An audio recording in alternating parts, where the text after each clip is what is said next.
วิธีและขั้นตอนง่ายๆของการแลนใบแต่งงานระหว่างคนลาวและสาวต่างชาติเบิ่งคลิปนี้จบพวกเจ้าจะบ่ได้เสียเงินให้นายหน้าแม้แต่กีบเดียวเจ้าหน้าที่ตำรวจออกมาเปิดเผยเองกราบทักทายสบายดี FC ทุกท่าน FC ทุกคนสบายดี FC บุคคลใดที่กำลังจะแลนใบแต่งงานหรือว่าแต่งงานกับชาวต่างชาติเป็นที่เรียบร้อยแล้วเดี๋ยวโดยเฉพาะคือพี่น้องยิงทางฝั่งลาวมักแต่งงานกับไอ้บ่าวจีนแล้วคัดข้องเรื่องการกำลังแลนเอกสงแลนเอกสารเสียเงินให้นายหน้าเป็น100 200เป็น7-80 ล้านว่า3 เดือนจะได้แต่สุดท้ายแล้วก็บ่ได้จ้อยวับถือข้าวต้มถือข้าวตัวคลิปนี้ได้รับข้อมูลข่าวสารจากทั้งเจ้าหน้าที่ตำรวจเพิ่นออกมาเฮ็ดวิดีโอบอกขั้นตอนวิธีควรเฮ็ดแนวใดไปยืนใส่มองใดเขาจะแนะนำให้เมิดเพื่อบ่ให้พวกเจ้าถูกหลอกรัฐบาลบ่ได้ห้ามที่จะแต่งงานกับชาวต่างชาติแต่ว่าขอให้แลนเอกสารเฮ็ดบัตรเฮ็ดใบไปอยู่พุ่นก็ปลอดภัยอยู่พี่ก็บ่มีไผไปไล่จับให้ไปเบิ่งคลิปนี้สากลไผมีคำตำหนิติชมคำคิดคำเห็นแนวใดส่งมาใต้คอมเมนต์ไปเบิ่งกันเลยอนุญาตสนองข้อมูลต่อบรรดาท่านโดยเฉพาะเป็นคนลาวที่มีจุดประสงค์อยากแต่งดองกับคนต่างประเทศหรือว่าคนต่างประเทศอยากแต่งดองกับคนลาวเพื่อรับรู้นำกันเป็นยังจริงจากแลกเปลี่ยนหรือว่าสนองข้อมูลบรรดาท่านย้อนว่าในระยะผ่านมานี้ก็เห็นว่าคนลาวไปแต่งดองกับคนต่างประเทศหรือว่าคนต่างประเทศแต่งดองกับคนลาวมันเกิดขึ้นหลายในนี้ส่วนหลายคู่บ่าวสาวก็แม่นประกอบเอกสารแต่งดองถูกต้องตามระเบียบการและก็มีจำนวนหนึ่งบ่ประกอบเอกสารหรือว่ามีเอกสารบ่ถูกต้องมีเพียงแต่ 2-3 เอกสารแล้วก็ไปแต่งดองอยู่ต่างประเทศนี้เลยโดยบ่คำนึงถึงผลกระทบที่จะเกิดขึ้นกับตนเองเห็นแต่ผลประโยชน์อย่างเดียวมาตรฐานการแต่งดองแบบนี้หรือว่าการประกอบเอกสารบ่ถูกต้องมีเพียงแต่ 2-3 เอกสารแบบนี้เห็นว่ามันอาจจะเกิดมีความเสี่ยงต่อปัญหาการฆ่ามนุษย์หรืออาจจะตกเป็นผู้ถือข้อห้ายจากการฆ่ามนุษย์บ่หลายคนน้อยมาตรฐานดังที่เคยเห็นผ่านมาได้มีพ่อแม่ผู้ปกครองจำนวนหลายมาขอความช่วยเหลือนำเจ้าหน้าที่ตำรวจพวกเขาให้ช่วยเอาลูกเอาหลานกลับขึ้นมาลาวให้ได้ย้อนถือตัวไปแต่งดองถือพวกค้ามนุษย์หรือต่างๆนานามาตรฐานในเมื่อเกิดมีปัญหาแล้วมีบางคนทางหน่วยงานที่เกี่ยวข้องก็ช่วยกลับขึ้นมาได้มีบางคนก็ยังช่วยบ่ทันได้ฉะนั้นในตอนหน้า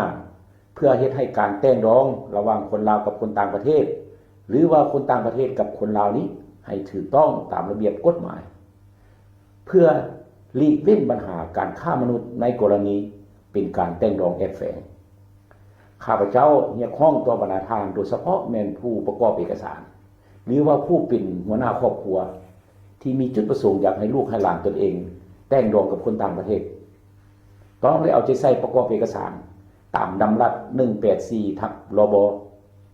ลงวันที่10 มีนาคม 2021ว่าด้วยการแต่งดองระหว่างพลเมืองลาวกับคนต่างประเทศหรือว่าคนต่างดาวแต่กับคนบ่มีสัญชาติ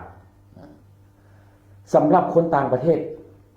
แม่นให้ประกอบเอกสารแต่งดองมาแต่ประเทศของตนซึ่งประกอบมีอยู่11เอกสารภายหลังได้ยื่นหรือว่าแล่นเอกสารอยู่ภายในประเทศของตนสำเร็จแล้วแม่นให้แปลเป็นภาษาลาวแล้วก็นำไปจดทะเบียนอยู่ห้องการคุ้มครองทะเบียนศาลวันนี้สำหรับคนลาวต้องได้ไปซื้อชุดเอกสารคำห้องแบบฟอร์มขอแต่งดองการซื้อแม่นซื้ออยู่ได้3 บอนประธานบอนที่1แม่นห้องการของแผนกภายในแข็งหรือว่านครหลวงบอนที่2แม่นแผนกคุ้มครองคนต่างประเทศกองบัญชาการปกสแข็งหรือว่านครหลวงและบอนที่3ก็แม่นกรมคุ้มครองคนต่างประเทศกรมใหญ่สันติบาลกระทรวงป้องกันความสงบถือว่า3 บอนนี้จะซื้ออยู่บอนไหนก็ได้ตามเงื่อนไขความสะดวกของทางเนาะบัดนี้ชุดเอกสารแบบฟอร์มประกอบมีอยู่10เอกสารภายหลังซื้อมาแล้วต้องได้เขียนข้อมูลใส่ตามแบบฟอร์มแล้วก็ประกอบเอกสารต่างๆที่เกี่ยวข้องให้ถูกต้องแล้วก็ให้ครบถ้วน เมื่อประกอบข้อมูลครบถ้วนแล้วให้เอาเอกสารทั้ง2ชุดจะเป็นชุดเอกสารของคนลาวแล้วก็ของคนต่างประเทศไปยื่นตามขั้นตอนซึ่งมีอยู่5ขั้นตอนดังนี้บรรดาท่านขั้นตอนที่1ให้เอาชุดเอกสารดังกล่าวไปเซ็นนำองค์การจัดตั้งบ้านที่ตนเองสังกัดแล้วก็จะได้เสียค่าธรรมเนียมตามระเบียบการของบ้านท่านและขั้นตอนที่2ภายหลังได้เอกสารผ่านบ้านแล้วแม่นให้ไปยื่นอยู่กองบัญชาการปกสเมืองนครที่ตนเองขึ้นกับอยู่นั้นเพื่อค้นคว้าตามระเบียบการภายในกำหนด5วันแม่นสำเร็จและเจ้าของคำพ้องก็จะได้เสียค่าธรรมเนียมตามระเบียบการบัดนี้ขั้นตอนที่3ภายหลังได้รับเอกสารจากปกสเมืองนครแล้วให้เอาเอกสารไปยื่นกรมกงสุลกระทรวงการต่างประเทศเพื่อค้นคว้าดำเนินตามระเบียบการถือว่าภายในกำหนด3วันแม่นสำเร็จ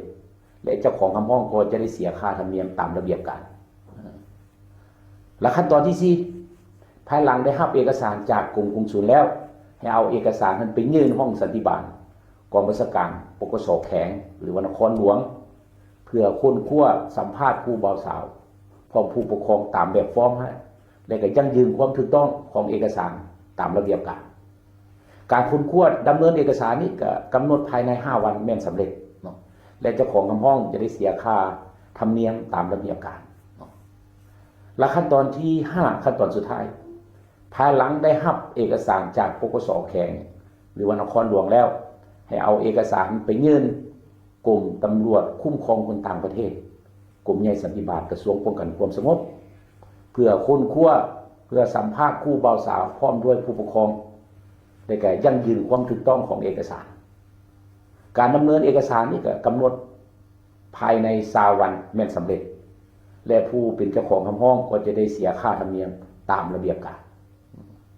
ถือว่าทั้งหมด5ขั้นตอนนั้นก็เป็นขบวนการแล่นเอกสารขออนุมัติแต่งดอกก็ถือว่าสำเร็จเห็นว่าแต่ละขั้นตอนก็ใช้เวลาบ่โดนปานใดแต่ก็ค่าธรรมเนียมหรือว่าค่าบริการนี่ก็บ่หลายปานใดมาตรฐานฉะนั้นมาฮอดขั้นตอนการจดทะเบียนแต่งดองของคู่บ่าวสาวอันนี้สำหรับการจดทะเบียนแต่งดองของคู่บ่าวสาวนี้ก็มี2ทางเลือกที่1ในกรณีคู่บ่าวสาวต้องการจดทะเบียนแต่งดองอยู่ลาวแม่นให้ไปยื่นเอกสารอยู่แผนกภายในแขวงหรือนครหลวงที่ตนเองอาศัยอยู่นั้นเพื่อดำเนินการสัมภาษณ์คู่บ่าวสาวพร้อมผู้ปกครองและจะได้ออกใบทะเบียนยั่งยืนการแต่งดองหรือว่าใบทะเบียนสมรสให้คู่บ่าวสาวตามระเบียบการวันนี้ทางเลือกที่2ในกรณีคู่บ่าวสาวต้องการจดทะเบียนแต่งดองอยู่ต่างประเทศแม่นให้ไปยื่นเอกสารอยู่กรมกงสุลกระทรวงการต่างประเทศเพื่อออกเอกสารนำส่งไปยังสำนักงานผู้ตั้งหน้าของประเทศคู่บ่าวสาวเพื่อดำเนินการจดทะเบียนตามระเบียบการของประเทศดังกล่าวนั้นก็ถือว่าสำเร็จบรรดาท่านทั้งหมดนั้นก็เป็นการแนะนำการอธิบายในการยื่นหรือว่าการแล่นเอกสารแต่งดองระหว่างคนลาวกับคนต่างประเทศฉะนั้นข้าพเจ้าก็หวังอย่างยิ่งว่าการแนะนำการอธิบายการสนองข้อมูลของข้าพเจ้าจะเป็นประโยชน์บ่หลายบ่น้อยให้แก่บรรดาท่านผู้ฟังและก็ผู้ชมในการยื่นหรือว่าการแล่นเอกสารแต่งดองให้แก่ลูกหลานของบรรดาท่านฉะนั้นข้าพเจ้าก็ในนามต่างหน้ากลุ่มตำรวจสกัดกั้นต่างกันค้ามนุษย์ก็ขอเรียกร้องมายังพ่อแม่ประชาชนบรรดาเผ่าจงพิจารณาอย่างรอบด้านก่อนจะตัดสินใจให้ลูกให้หลานของตนไปแต่งดองกับคนต่างประเทศต้องได้เอาที่ใช้ในการประกอบเอกสารหรือว่ายื่นเอกสารแต่งดองให้ถูกต้องตามระเบียบกฎหมายตามขั้นตอนอย่างคัดแน่